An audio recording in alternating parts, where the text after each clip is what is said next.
And we are live. We are live. Excellent. Mona, are you ready?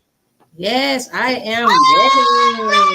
Hey! I'm ready. I'm ready. I'm ready. I'm ready. I'm ready, ready, ready. I'm ready. That never gets old to me. I'm sorry. It just doesn't. It just doesn't get old. Uh, Happy Labor Day, everyone. it is a very good Labor Day. Hopefully, you guys are sitting back, relaxing, and watching this, and not out on the field today, unlike some of us. So, And eating y'all barbecue. oh yes, I got to grill here a little bit, so I'm looking forward to that. Do you? What you cooking? I got chicken, I got ribs, I got steaks and burgers. Okay, okay. Y'all got people coming over, or is just you and the fam? No, it's just me and the fam, and what the reason for it is because my garage, actually, the water softener broke and flooded the garage, and in doing that, I had to start cleaning everything out, and I mistakenly unplugged my secondary refrigerator without realizing it, to get everything cleaned up. So everything in the fridge went out, started thawing out. So now I got all this meat and stuff I have to cook. I So don't know what I'm you going gotta to do. cook. Oh, this would be a perfect time to do a low carb diet. It's going to be a very low carb, very high protein diet for a very long time. Yes. Wow, you cooking up everything. Yeah, Okay, okay. yeah. So that's going to be a fun. That was a fun day for that. Yeah. But yeah, it's going to be a good time to recover from it, though. That's for sure. Mm-hmm. Yeah, yeah, yeah. Cool. How's your Labor Day going so far? Oh, it's relaxing, recovering from last night. So we pretty much celebrated Labor Day last night. So today I probably will be doing some work. Unfortunately, I probably do a little bit of work, and my son is waiting on me to go to the grocery store right now. So after this, I'll go to the grocery store. Nice. Yeah. But, We got to go to Costco and restock our refrigerator. So yeah, yeah. after I'm done grilling everything. Good But y'all times though. look, you don't have to stock a whole lot. You got to eat all everything you're about to cook first. Yeah, very true. Very true. But I need the potatoes and I need the rice and I need the veggies that go with it. So Yes. got to get all that. Mm-hmm. And of course, you can't have a special holiday weekend without having some kind of like special dessert to go with it, right? I'm gonna have to have some kind of a pie or something, you know. Right, something. That's just, that's just me. What kind of pie? Uh, Pie, any kind of pie. I don't care if it's pie, it round, it good. That's all. Pumpkin, sweet potato, apple, berry, cream, lemon cream or lemon meringue, uh, French silks, peach, peach cobbler. There's actually a one that I really like is a lemon sour cream, which is just fantastic. Yeah, but if it's pie, that's like my thing is pie. Like I don't want a Really? birthday cake. I don't want birthday cake. Really? Yeah. Don't make me a birthday cake for my birthday. Give me a birthday pie. I want pie. I'm going for the chocolate cake. You don't have to, I'm not a big fan of birthday cake, but I like chocolate cake and red velvet cake. I'm not a big pie fan. I like the crust more than anything when it comes to the pie. Yeah. See, I'm all about the fillings of the pie, but cake is just usually too dry for me. Cupcakes are fine because it's like the right amount of cake with the frosting or and everything, right? But the Mhm. whole cake, like it's just I don't know. Maybe I just had too many bad experiences with bad cake makers. I don't know. Yeah, you had to because a good moist cake is not dry. Oh, this It's cake is always dry. everything. How I grew up, like you get a birthday cake, like you have to eat it with like a big cup of milk or coffee or something because you eat it and it's like this is so dry. So yeah, no. You getting that birthday cake from Walmart or Kroger. Something that's been sitting on the shelf for no joke. That's where we always got birthday cakes from. Oh, So, no joke. So it's been sitting on the shelf. It's been sitting on the shelf. Problem right there. You got to go to Publix and Sam's. It's been sitting on the shelf for 3 weeks. It's all dried out. Like, just take it off the shelf, write happy birthday on it, and that's it. No. But you got to go to those like the independent cake makers, like not in the grocery store, but they have the actual bakeries. Great cakes. Yes, like the bakeries. Like yeah. So that's where I start going to like ice cream cake instead. Like, give me an ice cream cake. Give me the DQ ice cream cake. That's what my children like. They like the ice cream cake. Yeah. They get one every birthday. Yeah, that's fine. I'll eat that cake. Otherwise, give me a birthday pie. I want birthday pie. Jack Be Nimble. Is that him? No. Which one stuck his hand in the pie? Stuck his thumb in the pie. No, Jack Be Nimble is a candlestick. Yeah, he's a candlestick. Oh, what was that nursery rhyme? Oh man, that's gonna bug me now. I know, me too. I will be texting you. Oh, Tim, it's this person. He stuck his thumb in the pie and I know. I can't think of it. Little Jack Horner. I just looked it up. Little Jack Horner sat in the corner. He is pumpkin pie. Yes.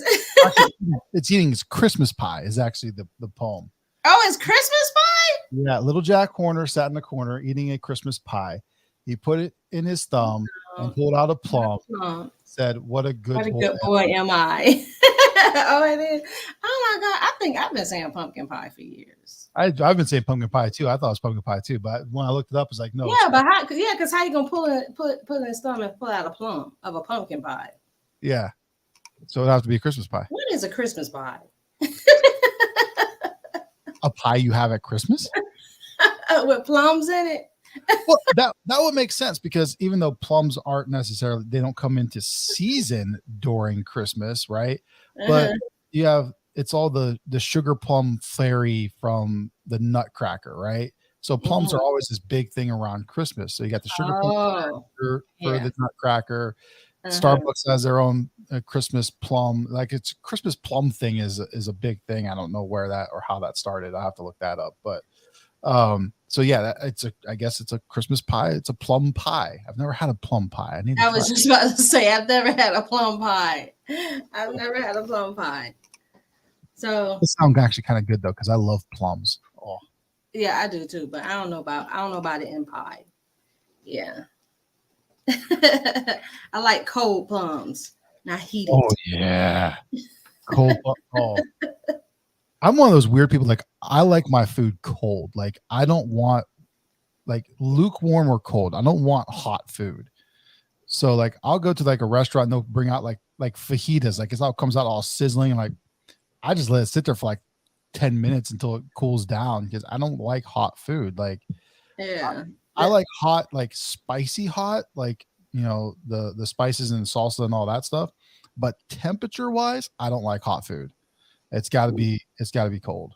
Yeah, that's my children. I don't understand it because I like mine hot. When they bring it out sizzling, that's perfect for me. I like it super hot. But my children, they like it cold. I'm like, how do y'all let y'all food sit there and get cold? Like y'all messing up a perfectly good meal. Like I can't. I'm all about cold. Especially like cold pie. I like cold pie.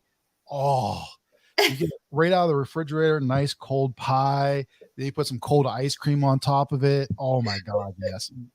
All right, you on your way to Costco's to get your pie right after this. I'm getting a pie from Costco today. I want a pie. Oh. Actually, I'm looking at pictures of Christmas plum Christmas pies, and they actually look pretty darn good. Oh Lord! Now you about to go try a plum pie. You gotta let me know. I might actually have to make one of these. Yeah. You gotta let me know how that turned out. 2 pounds of plums, though. That's a lot of plums. That's a lot of plums. Oh.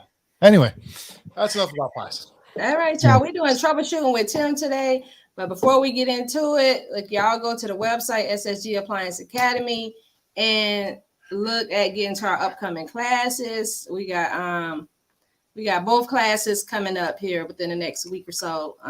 The appliance repair and the seal system class. So y'all go on the website, jump in those classes. They're filling up quickly. All right. Other than that, Tim, what we got with the troubleshooting today? So we tried to do this the other day, but I was out in the car and it just was not connecting properly. So we thought we'd bring it back. But troubleshooting today, in today's environment, troubleshooting properly is going to be your best bet to get the best results in your diagnostics, right? And pockets. Yeah, exactly. So gone are the days where, the technician can walk in and, we have a wig wag and we can actually see that the part is mechanically broken most of the time. So there's going to be a lot of electronics troubleshooting, especially with manufacturers that are coming into the market like Samsung and LG, which are electronics companies. They are electronic heavy. So you got to be able to troubleshoot electronically, and you got to know how the system works. So you got to be able to figure out, okay, from the main control board, because that's the best spot to troubleshoot from, is always troubleshoot from the main control board. And you go through, you find your connections that grow down to that part, and you trace that entire circuit and you troubleshoot that entire circuit. So one of the things that my dad taught me if for those of you who watched that broadcast, we kind of talked about a little bit, is, there was times where, he trained me, he rode with me every day for like 4 months. And when I first went out on the service call on my own, it was a Samsung refrigerator that wasn't cooling. It was kind of cool in the fresh food. The freezer was fine. And I was going through and I was trying to figure out what was going on. But I'd forgotten this basic troubleshooting of going to the control board and checking my voltage to the fan. And so I'm trying to figure it out. I'm like, oh, I think it's this. I think it's this. Oh, maybe not. I don't know. So I called my dad and trying to figure it out. And the first thing he asked me was, did you check your 5 and 12 volts going up to that fan and coming back? 12 volts going up to the fan and 5 volts coming back down as a feedback loop. No, I didn't. And he just hung up the phone. Like, he didn't even say bye or nothing. He just hung up the phone. And I'm like, oh yeah. So I go through and I go, sure enough, my control board was sending voltage up to the fan. It was sending my 12 volts up, but there was no voltage coming back down.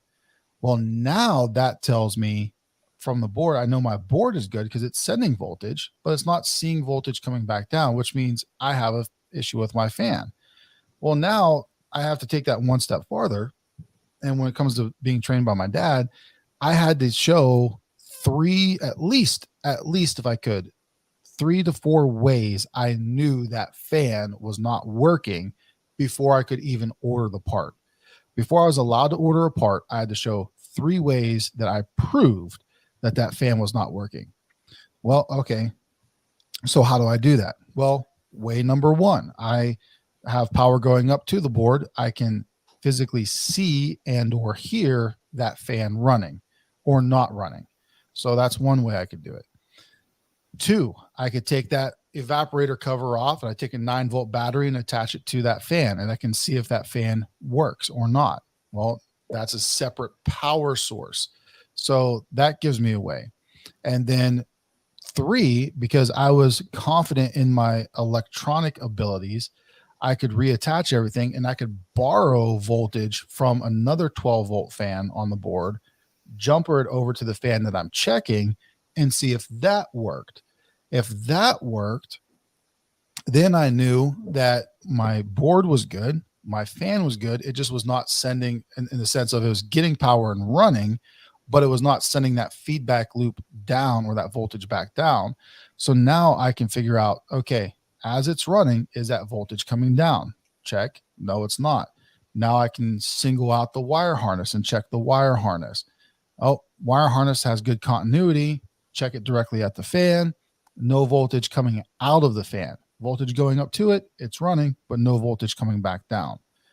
So you go through all of these steps, and you have to go through the steps in today's environment. You can't just walk in and say, 9 times out of 10, there are cases where you can do this and say, oh, well, that's the issue, right? We all know there's that brand out there that has a compressor issue going on that we can just walk in and go, that's your issue. You got a compressor issue with that machine. That happens. But for the most cases out there, we got to go through and we got to troubleshoot, and you got to be able to troubleshoot from the board. You have to be able to dive in there, get your meter out, right? Get this tool out, get this meter out, break it open, get in there with your leads, get your fine point leads, get your paper clips or safety pins or whatever you use. Get in there, and this becomes your best friend.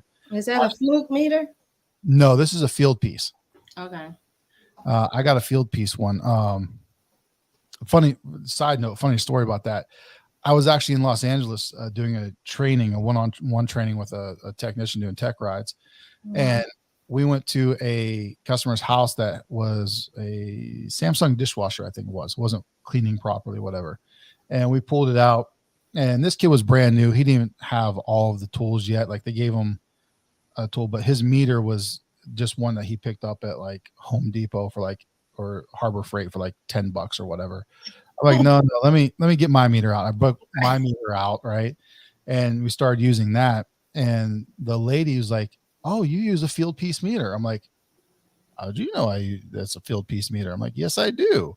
And she goes, oh, my husband's the CEO of Field Piece. Oh, wow. Really? Yes, I do use a field piece. What's you got any giveaways? Want to give away? Right, some discounts? Come on. But you gotta get that meter. You gotta go through and you gotta test it. Your meter in today's environment, your meter is your best friend. I'm not even joking. Like, for those of you that are you go to any of the conferences, whether it's PSA or ASTI or whatever you go to, if I'm there, come watch me unpack my stuff. I'll unpack my washer or I'll unpack my refrigerator or whatever, and inside of it is my tool bag because I put it in there and I ship everything with it, except my meter. This goes with me on the plane. It's in my backpack or clipped to my backpack. It goes with me everywhere I go. This is my baby. Tim, you don't play by that meter, huh? I don't. Seriously, like, I can't tell you how many times this right here has saved me from making a stupid mistake. Mm-hmm. Because I went through and I did the troubleshooting. I did the diagnostic. I dove in, checked my voltages, and rather than just relying on my own experience, because as we get in this business long enough, your experience does account for a lot, right?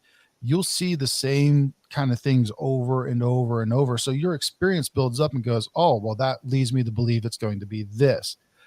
But if you don't go through and still run that process of troubleshooting and checking it, there have been times where I've relied on my own experience and said, oh, this makes me believe it's going to be this. We change out that part. And sure enough, it didn't solve the problem. Mm-hmm. So then I got to go back, right? That second call return visit. And now I'm losing money because I'm going out again.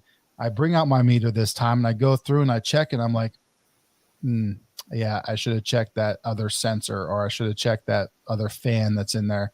Oh, that 3-way valve didn't swing. It was stuck because 3-way valves don't typically have an issue. So, you got to go through and you got to check all of that troubleshooting, go through those steps. I know it's tedious. I know it stinks. I know it's time consuming sometimes, but you got to go through and run those steps, because if you don't, you're going to end up on a second turn visit. Yeah. So it's going to save you money. And plus, even though it may take some time, but troubleshooting from the board actually saves you time from having to take the machine apart every time to troubleshoot the parts. If you can just troubleshoot straight from the board, it saves you so much time. Yeah, especially because more and more manufacturers are making the boards in locations where it's easier to get to, right? Mm-hmm. Because they're starting to realize that we've we've told technicians to troubleshoot from the boards, but if we don't make the board easily accessible, Right. they're not going to troubleshoot from it. So Mm-hmm. yeah, there's some of those locations where you still got to pull the machine out to get to the board, right? The Yeah. dishwasher, the fridge, or you got to pull the washing machine out. And in some cases, that's more of a headache at times because, the front load washer, the board's in the back, and it's on the second story floor, so it's in that drip pan underneath, and you got to lift it up over that drip pan and get it. I get it. It's a process sometimes to do it, and sometimes, yeah, in that case, it's easier to rely on your experience and troubleshoot from the component backwards.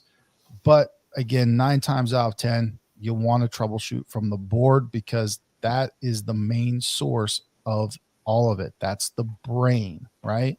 Power comes in, and that's where all the programming is. That's the brain of the unit to tell the unit exactly what is going to be done or needs to be done. So you got to be able to troubleshoot it from the board. All right. Yeah. Have to. What would you say about the importance of meters? Because I know Richard in the class, he complained a lot about the meters that the technicians, when they bring their own tools. I mean, the students, he complained about their meters, and like, y'all had to get a good meter. Like I tell everybody to get Fluke. I didn't know anything about field piece, but I tell everybody to get Fluke. But Fluke is expensive. Once you can get a Fluke, but what would you say is like the major difference between like maybe a $50 meter, which I have myself? I don't even have a Fluke, versus a Fluke. And that's because like I don't go out and do service calls like that. But if I was, I would definitely have a Fluke. Yeah. So like anything, in my opinion, this in today's environment, this isn't always true, but it is to an extent, right? And that is, you get what you pay for, right? Yeah. So yeah, when you're first, especially if you're first starting out, or if even when I came down to Encompass for the big open house that we had, the meter that we gave away for Hisense, it was like an $80 meter that we picked up, which does everything we want it to do, right? It'll do everything you want it to do. The point is, though, that meter over time, you're going to start seeing the calibration, even though it's electronic, right? Even though it's electronic, you're going to see it start to dwindle down and be a little bit more off, especially in your voltages and resistances, because the componentry inside is going to wear out. Your higher end meters, your Flukes, your field pieces, this meter field piece is like $300 or whatever. So it's an expensive meter as well, but it's going to do more, right? It's going to do more, has more accessories and abilities to it. And then on top of that comes the warranty. So if there's ever an issue with it, just like with the Flukes, if there's an issue with it, I can send it back, have it repaired, and then get my meter back. Whereas the more inexpensive ones, I'm just going to replace that meter, right? Isn't it? I drop this one. Let's say, I also do HVAC stuff because that's kind of where field pieces niche is they're really high into the HVAC side of things. I go and I drop this off of a roof and it just completely shatters, right? Well, I could still actually take it in back to the field piece, send it in, and get some type of a credit, get some type of whatever to it, usually, unless I tell them that I've dropped it off of a roof. But it's going to last longer. It's a little bit more durable. I dropped that $80 meter off of a roof. It's just shattered into a million pieces. So it works. Those meters, they work. They're good meters. They'll get you through. But yes, I agree with Richard. I agree with you. Get what you can get at the time, and then work your way up and definitely get something that is more high end that will last you longer. My Fluke, I have a couple Fluke meters as well. They're great. I like them.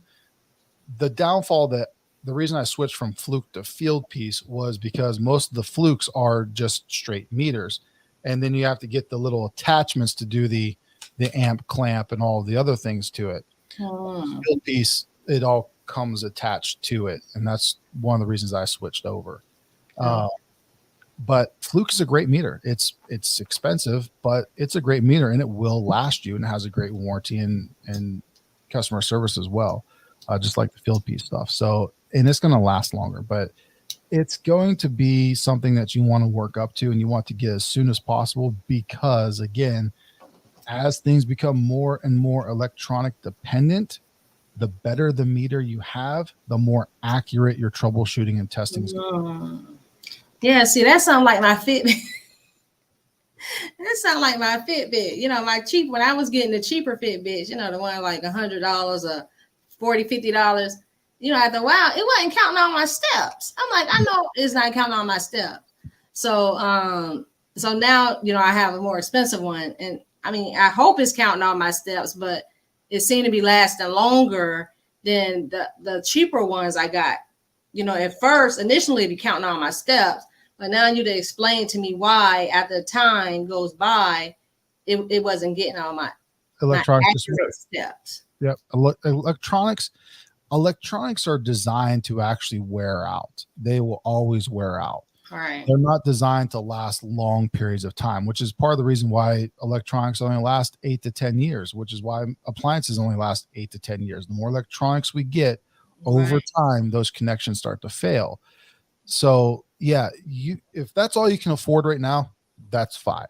Right. It'll get you by. But just keep in mind that as you go through time, save up that money to get you something that is better quality, that is going to last you longer. And you're going to see a much better result. Mm-hmm. Yeah. Absolutely. Yeah. Do you feel that same way about the drill? And I think your drill could be, especially when you're doing appliances, you can have a $50 drill. Ryobi. What? All right.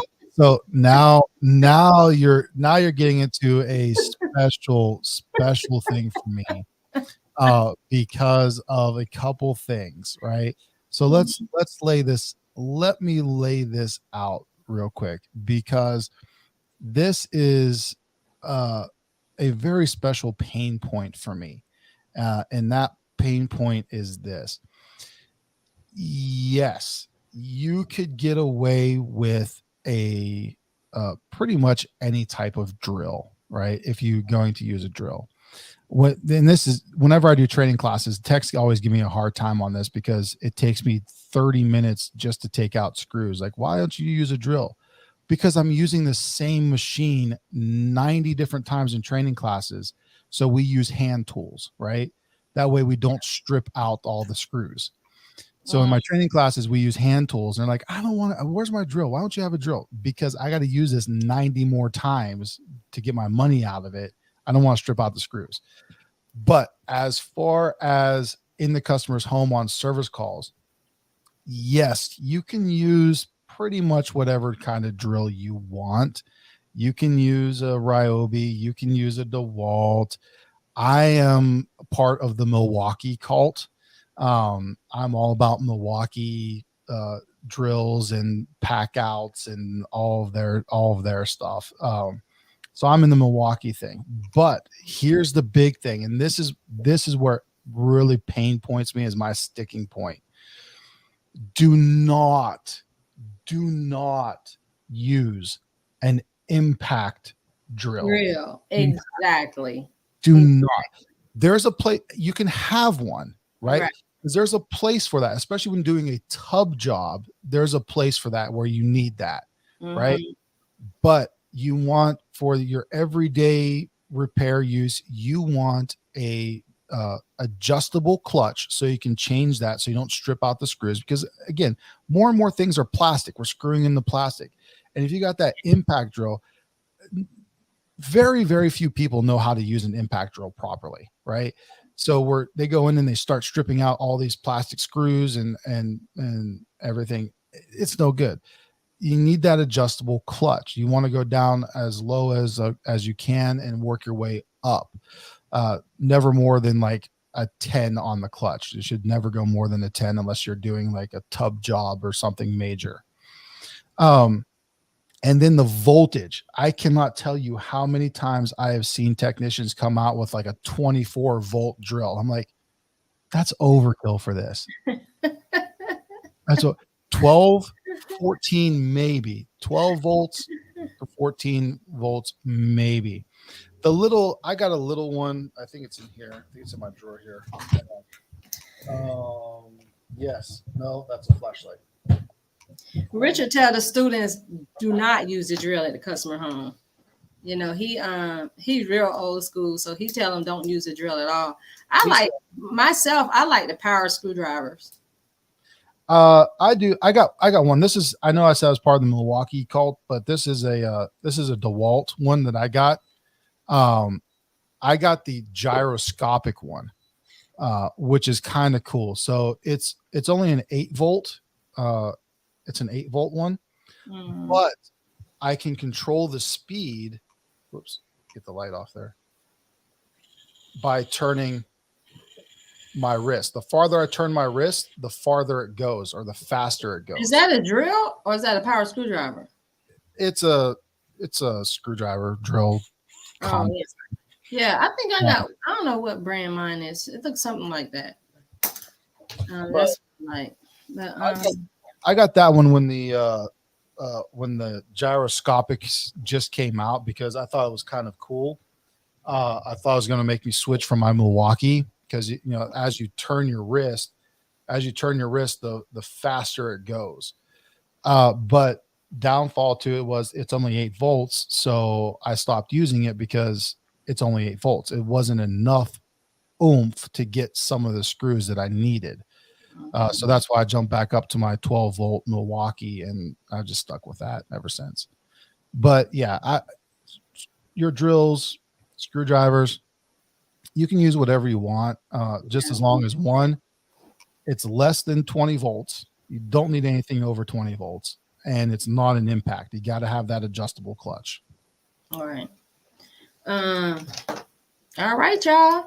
There you have it. Straight from Tim, the Oracle of Appliance Repair. Look, Tim information is in the description. His YouTube channel is down there too. Click on the link, like, and subscribe. All these troubleshooting tips and tricks and just more detailed troubleshooting. You can get all that if you come attend SSG Appliance Academy. Go to the website. It's in the description. Click on there and jump in those classes and learn how to troubleshoot these appliances properly. It'll save you a lot of time and money. Absolutely, it does. Absolutely, it does. So get in those classes for sure. All right. All right, you guys. So y'all go over to Mike at Appliance Bootcamp. It's in the description if y'all don't know where Mike is, but we're running over a little bit. So y'all head over to Mike and we'll see you guys on Thursday. See you Thursday. Wait. I got That's all, folks. a little off on that. I missed my cue. Sorry, guys. Bye, y'all.